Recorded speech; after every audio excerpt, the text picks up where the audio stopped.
want to take you now to Rivertown Marina in Cincinnati, where President Trump is speaking on the nation's infrastructure. Take a listen. Of the very magnificent Ohio River. We're here today to talk about rebuilding our nation's infrastructure. Isn't it about time? Spending money all over the world, except here. We don't spend our money here. We spend it all over. And we'll do it using American labor, American energy, American iron, aluminum, and steel.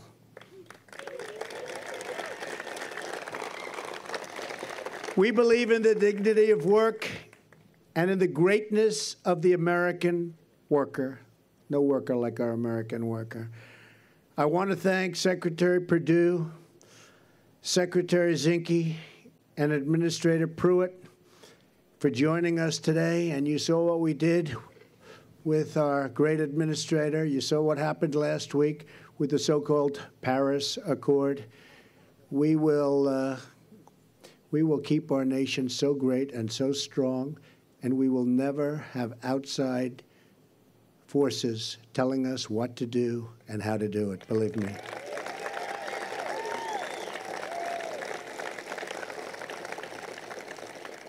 That would have been a huge anchor on our country. I'm also grateful that Governor Matt Bevin, his wife Glenna, and his family could be here, along with Lieutenant Governor Janine Hampton from Kentucky. Great place. Where's Janine? And Lieutenant Governor Mary Taylor from Ohio. Thank you, Mary. Thank you very much. We're also very excited to be joined by top labor leaders in the United States. I've negotiated with these people for so long. They're tough, but they get the job done, right? Right? Together, we're going to put our skilled tradespeople back to work.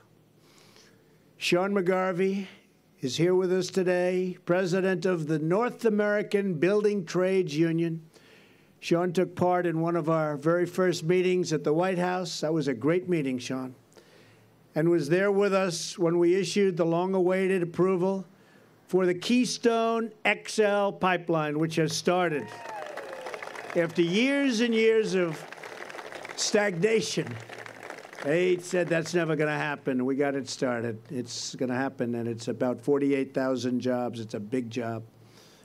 And that's just the beginning. We have many other things happening, including, as you know, the Dakota pipeline, also moving along and very rapidly. We will also welcome Eric Dean, president of the United Iron Workers, and Terry O'Sullivan of the Laborers International Union of North America. I will proudly say to you all today what I told you and told our labor unions 2 months ago in Washington. As long as I am president, America's labor leaders will always find an open door at the White House. We had a great day. We love our workers.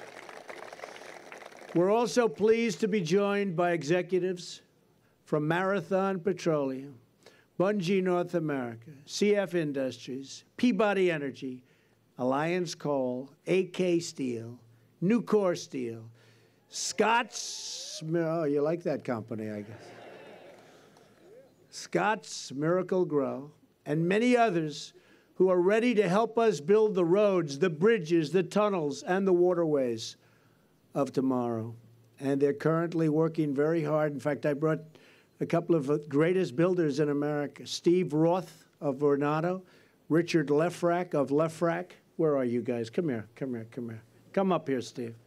These people aren't used to this. You know, they like to build. They don't know about this. Get up here, Richard. Two of the great builders of our country. Come here, Richard.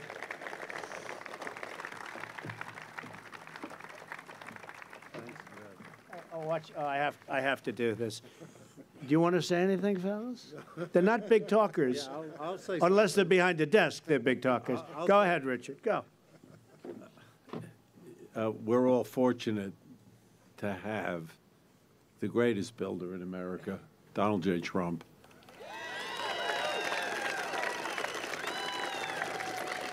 Standing behind an infrastructure program which America sorely needs and is ready to implement. Donald, President Trump, thank you. Steve, come, say. Huh? No? Come here.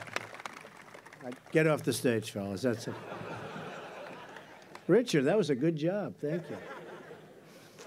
These are great builders, and we're watching, and they're looking over our shoulders. Believe me, they don't need the money. They're not doing it for that. I said, make sure it's going to come in on time, under budget, maybe even ahead of schedule. But we say on time, under budget, and they're going to be watching and looking over some of the big jobs that we have planned so it gets done properly, not these jobs that take 14 years to build when they're supposed to be completed in 18 months. You've been hearing about them a little bit, right? That's been the standard. It won't be happening, not in this administration. The American people deserve the best infrastructure anywhere in the world. We are a nation that created the Panama Canal, the Transcontinental Railroad, and the Internet. If you think about this, the great highway system, the interstate highway system, we don't do that anymore. We really don't. We don't even fix the old highways anymore. We'll take even fixing them, but we're going to get them going again like they've never been before. These projects not only opened new lanes of commerce, but inspired the immigration and the dreams of millions and millions of people. We crafted monuments to the American spirit. It's time to recapture our legacy as a nation of builders and to create new lanes of travel, commerce, and discovery. And we're going to see all the way into the future. And the future is going to be beautiful, and the future is going to be bright. In my campaign for president, I traveled all across the nation. I saw the crumbling infrastructure. I met with communities that were desperate for new roads and new bridges. Bridges were so dangerous, they couldn't use them. They were worried they'd fall down, and you've seen that happen. And I heard the pleas from the voters who wanted to know why we could rebuild. Foreign countries, my big thing, we build in foreign countries. We spend trillions and trillions of dollars outside of our nation, but we can't build a road, a highway, a tunnel, a bridge in our own nation. And we watch everything falling into disrepair. It's time to rebuild our country, to bring back our jobs, to restore our dreams. And yes, it's time finally to put America first. And that's what I've been doing, if you haven't noticed.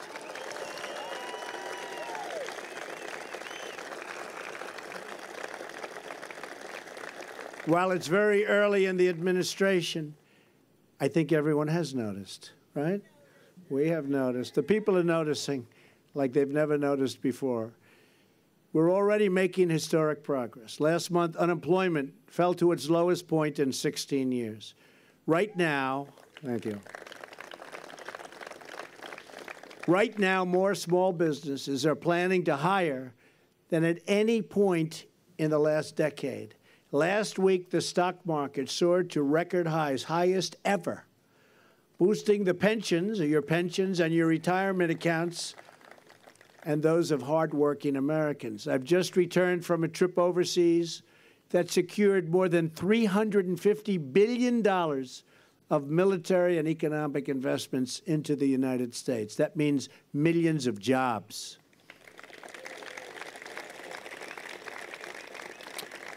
And I want to thank the King of Saudi Arabia, King Salman. Spent a lot of time together, and they're doing a great job. They're going to be doing something very special. You see it with terrorism, the funding of terrorism. It's going to stop. Got to stop the funding of radical Islamic terrorism, and they're going to stop.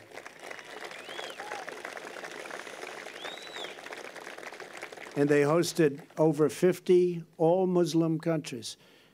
They said there's never been anything like it in our history. In the history of this world, there has never been anything like what took place 2 weeks ago in Saudi Arabia.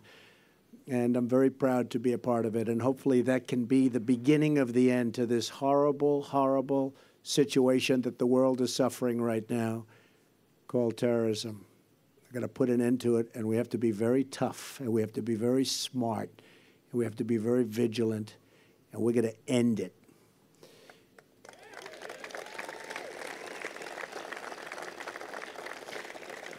In my meetings with foreign leaders from many countries, I sent a clear message that America expects fair trade, a level playing field, and so many other things that we're demanding for our workers and for our companies.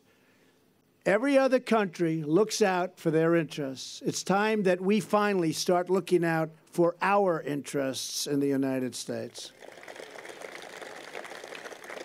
No longer will we sacrifice American jobs, factories, and wealth. The theft of American prosperity has come to a screeching halt, folks. And a new era of American greatness is about to begin, and you see it. It's already beginning. We're going to restore America's industrial might. And I look here and something, those barges, they've been waiting for us to say hello. The captain says, please wave. Hello, Captain. He put up that big, beautiful American flag. Creating the jobs and tax base to put new infrastructure all over our country. That's what's happening. But to achieve our full economic strength, we must repeal and replace Obamacare. Since Obamacare's implementation began, premiums have increased by an average of 75% in Kentucky and 86% in Ohio. Just yesterday, we learned that the last statewide insurer in Ohio is leaving. Have you folks heard about that? That's it. Bye-bye. Wave goodbye. What a mess.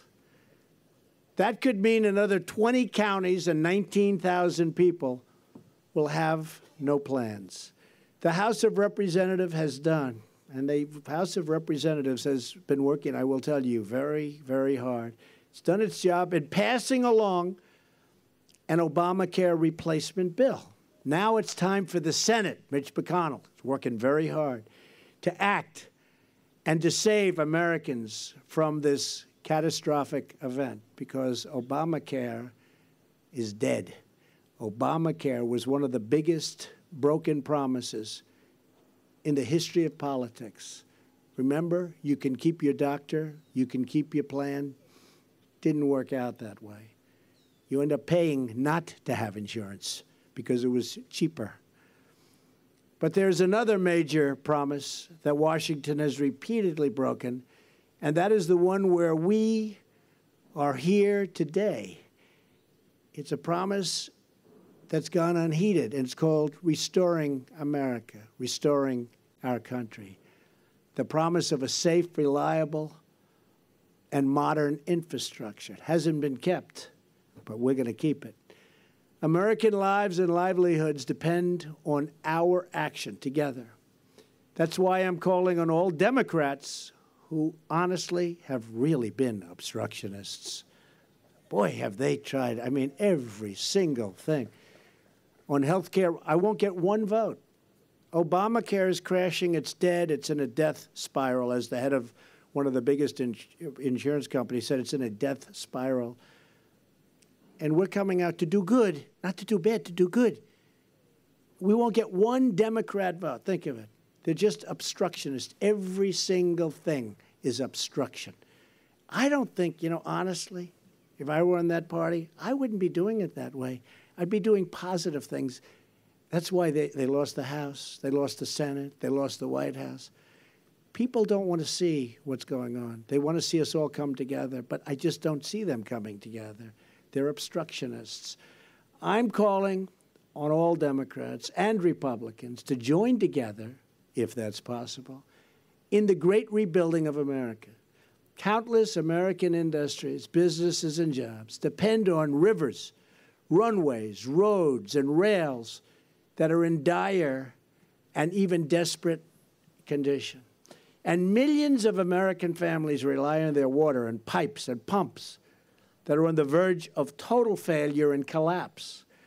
We are pleased to be joined today by representatives from many, many industries that depend on a truly critical component of our nation's infrastructure, the 12,000 miles of inland waterways. We have farmers, coal miners, and by the way, those coal miners are happy. Coal miners, oh, they like Trump. They like Trump. Same with steel workers and oil workers. We've taken those restrictions and those horrible regulations off your companies. We're going to have clean, beautiful air, clean, beautiful crystal water. But you're going to have your jobs also. You're going to have your jobs. Maybe more than ever before. So I want to salute each of you for the work that you've done, and maybe more importantly, for the work that you're about to do, because it's going to be a beautiful thing. You watch. These citizens know firsthand that the rivers, like the beautiful Ohio River, carry the lifeblood of our heartland. In fact, I'm very proud that behind us today are those 12 barges. Look at this, West Virginia. Do we love West Virginia? West Virginia. They're filled with West Virginia coal. And you know, next week, we're opening a big coal mine. You know about that. One in Pennsylvania. It's actually a new mine. That hadn't happened in a long time, folks. But we're putting the people and we're putting the miners back to work. The contents of just one 9-barge towboat, like the one behind me, carries the equivalent of 1,000 semi-tractor trailers. People don't realize it. People don't realize it, but they do now. Roughly 60% of United States grain exports travel down these waterways to the Gulf. More than half of all the American steel is produced within 250 miles of where we're standing right now, and its production depends on the inland waterway system. And wait till you see what I'm going to do for steel and for your steel companies. We're going to stop the dumping and stop all of these wonderful other countries from coming in and killing our companies and our workers. You'll be seeing that very soon. The steel folks are going to be very happy. Up to 25% of the nation's energy cargo relies on these channels and the refineries along their shores. But these critical corridors of commerce depend on a dilapidated system of locks and dams that is more than half a century old. And their condition, as you know better than anybody, is in very, very bad shape. It continues to decay. Capital improvements of this system, which is so important, have been massively underfunded. And there's an $8.7 billion maintenance backlog that is only getting bigger and getting worse. Last December, up the Ohio River near Pittsburgh, one lock built more than 50 years ago had to be shut down for 5 days due to hydraulic failure. And you know what that means. 5 days means everything comes to a halt. We simply cannot tolerate a 5-day shutdown on a major thoroughfare for American coal, American oil, and American steel, which is going to get more and bigger. America must have the best, fastest, and most reliable infrastructure anywhere in the world. We cannot accept these conditions any longer. A few years ago, a gate broke from its hinges at the Markland Locks on the Ohio River in Kentucky. It took nearly 5 months to repair. Any of you know about that? Wasn't a pretty picture, right? Right? I don't think so. And in 2011, a massive section of canal wall collapsed near Chicago, delaying everything, and it seemed like forever. Great American businesses like Land O'Lakes, which is here today, from Minnesota. Where are they? Stand up. That's good stuff. Come on, stand up. Good. It's good stuff. Fear that the lock and dam systems they rely on are no longer dependable. I am here with a message for you and for all of the great businesses that are gathered with us and maybe more importantly, because that's what it's ultimately about, those businesses, workers. Together we will fix it. We will create the first-class infrastructure our country and our people deserve. My new vision for American infrastructure will rebuild our country by generating $1 trillion in infrastructure investment. Our infrastructure program, $1 trillion. You know, as of a few months ago, we spent $6 trillion in the Middle East, along with the death of so many incredible people, and along with all of the other problems that you've been watching every night on television and reading about in the papers. $6 trillion.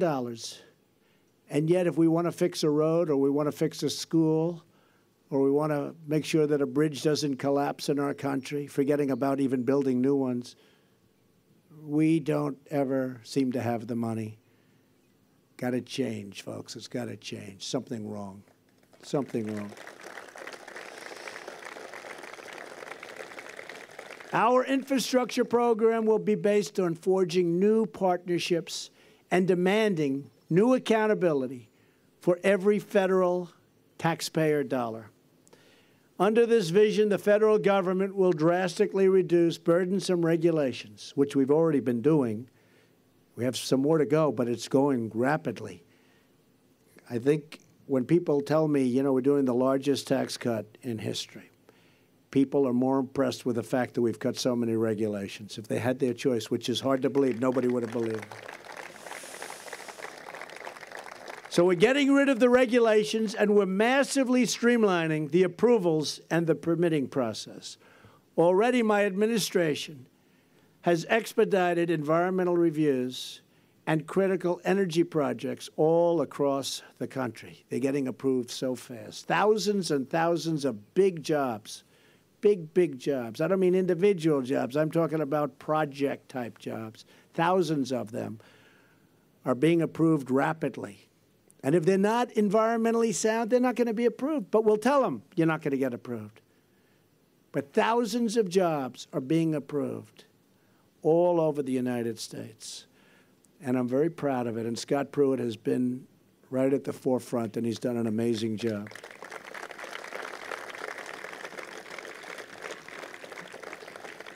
And it hasn't been that easy for him, has it, Scott? But he likes it. He likes to see people go back to work. And he likes to make sure that the environment is perfect and clean. I want to add that, too. I'm pleased to announce that the Dakota Access Pipeline, which I just mentioned, is now officially open for business, a $3.8 billion investment in American infrastructure that was stalled. And nobody thought any politician would have the guts to approve that final leg. And I just closed my eyes and said, do it.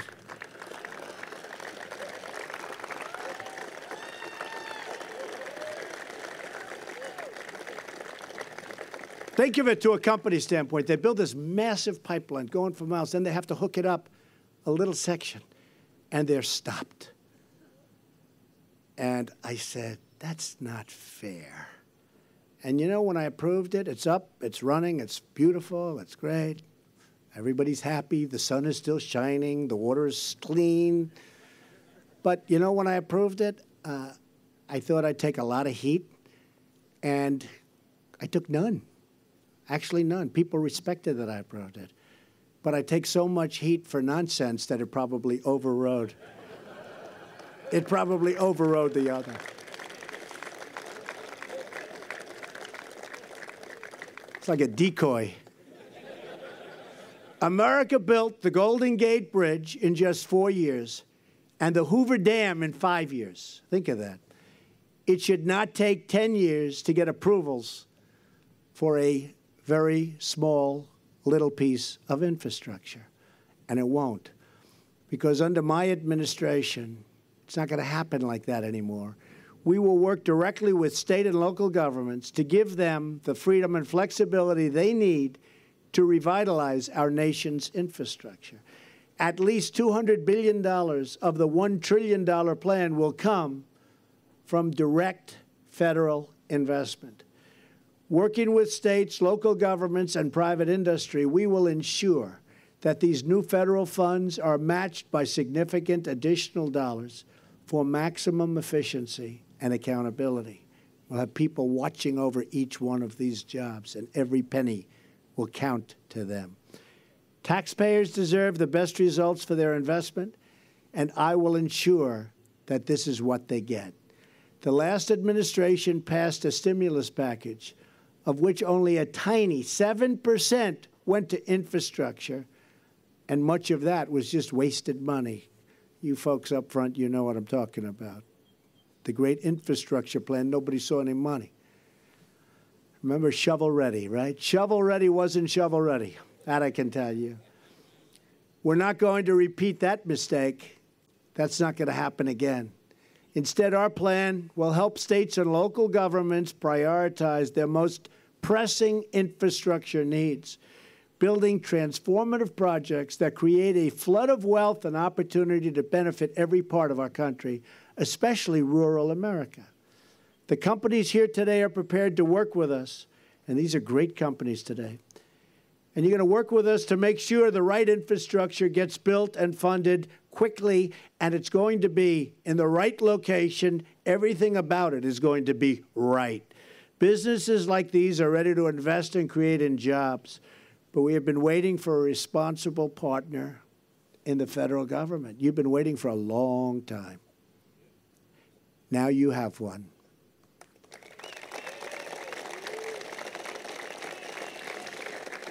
So I want to thank all of the great workers for being here today. I want to thank all of the great business leaders. You have some business leaders that are legendary people in the audience, running massive, massive companies and being slowed down, but now they'll be able to speed it up. Not only are we going to repair much of the depleted infrastructure, but we're going to create brand new projects that excite and inspire, because that is what a great country does. That is what a great country has to do. America wants to build. Across the nation, our amazing construction workers, steel workers, iron workers, fitters, electricians, and so many others are just waiting to get back to work. With the talent and skill they represent, which, believe me, I grew up in the building business. I know the talent and the skill and the courage and everything else that they have. There is no limit to what we can achieve. All it takes is a bold and daring vision and the will to make it happen. Nearly 2 centuries ago, one American governor had just such a vision and a will. His name was Governor DeWitt Clinton. As the governor of New York State, he dreamed of a canal stretching nearly 400 miles to connect the Atlantic Ocean in the east with the Great Lakes in the west. He predicted that its construction would place New York City at the very center of worldwide commerce. He took the idea to Washington, but President Thomas Jefferson, great president, didn't agree with him, and he dismissed that concept as total madness. I'd like to thank all of the people that helped so much in that incredible event, and I think that Jefferson simply understood who he was and who he was dealing with, because if you want a New Yorker to do something, just tell them, like our great past governor, that it's impossible to do. The governor didn't give up, and New York State achieved what they thought was the impossible. And when the Erie Canal opened in 1825, he was on the first boat. He personally deposited a bucket of water from the Great Lakes into the New York harbor. The new canal exceeded even the governor's bold vision. It dramatically reduced the time and cost required to transport goods from the heartland. As a result, new settlers rushed into the Midwest. including to right smack here. Probably some of you indirectly, right? Definitely some of you. Just as the daring dreams of our ancestors opened new paths across our land, today we will build the dreams that open new paths to a better tomorrow. We, too, will see jobs and wealth flood into the heartland and see new products and new produce made and grown right here in the USA, and you don't hear that much anymore. We will buy American, and we will hire American.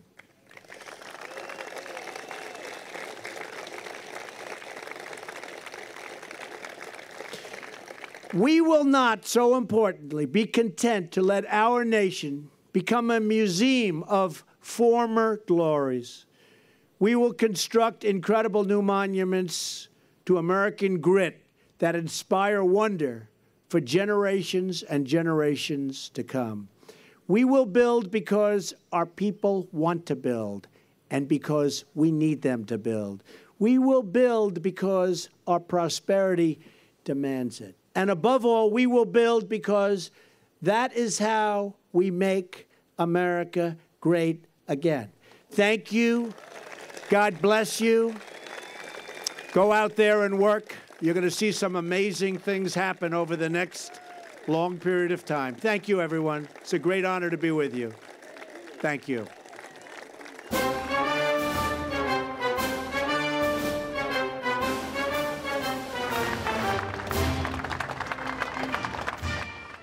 All right, and we've just been listening to President Trump there in Cincinnati roll out his agenda for infrastructure across the country. He also took some time to say that Obamacare is dead. He made a couple of comments on that. He also took some time to thank King Salman of Saudi Arabia for praising the commitment to ending the funding of terrorism.